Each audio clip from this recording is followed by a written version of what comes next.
Hello বন্ধুরা, যারা নতুন নতুন রান্না করবে ভাবছো, অর্থাৎ এর আগে কখনো রান্না করনি, তারা চলে এসো। দেখো চিকেন রান্না কতটা ইজি। আমরা মনে মনে ভাবি রান্না মানেই বিশাল ভয়ের ব্যাপার। যারা কখনো রান্না করেনি তাদের এটাই মনে হয়।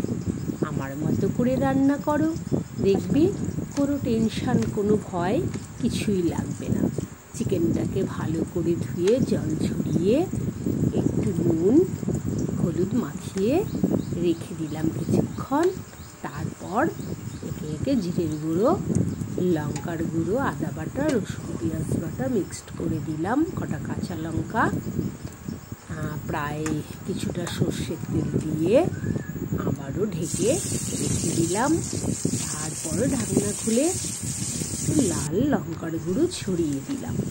এবার পেঁয়াজটা ভালো করে এবং অনেকটা পরিমাণে পেঁয়াজ দিয়ে ভালো করে পেঁয়াজটা ভেজে আমি সেই ম্যারিনেট করা মাংসটা ছেড়ে দিলাম তেলের উপর। এবার আঁচটা কমিয়ে দিয়ে আস্তে আস্তে কষাবো আর ঢাকা দেব। আমি কিন্তু তেল কম দিয়েছি, তাই ঢাকা দিয়ে দিয়ে অল্প অল্প আঁচে রান্না করব। দেখবে কেমন সুস্বাদু হয় খেতে, কোনো টেনশান নেই। ইচ্ছে হলে কষা রাখতে পারো, ইচ্ছে হলে ঝোল দিতে পারো। আর মাংসর দাম বা চিকেনের দামটা তো অনেক বেশি, তাই যদি একটু আলু দিয়ে দেওয়া যায় তাহলে বেশ বাটি ভরে ভরে খাওয়া যাবে। এটাও অল্প চিকেন হলে বেশি করার একটা প্রসেস। এভাবেই কষতে থাকো আর ভাবতে থাকো আমার রান্না হয়ে গেল, আমার রান্না হয়ে গেল। দেখো কি সুন্দর গন্ধ বেরিয়েছে।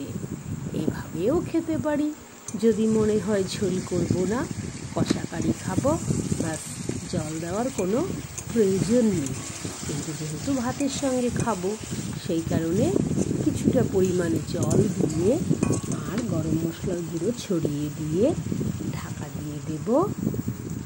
এদিকে ভাত রেডি করছি, সবাই বসে আছে ভাত খাওয়ার জন্য। গরম গরম চিকেন কারি দিয়ে ভাত খাওয়া হবে।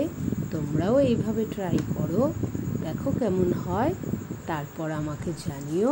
কোনো প্রশ্ন থাকলে অবশ্যই কমেন্ট বক্সে উল্লেখ করতে পারো।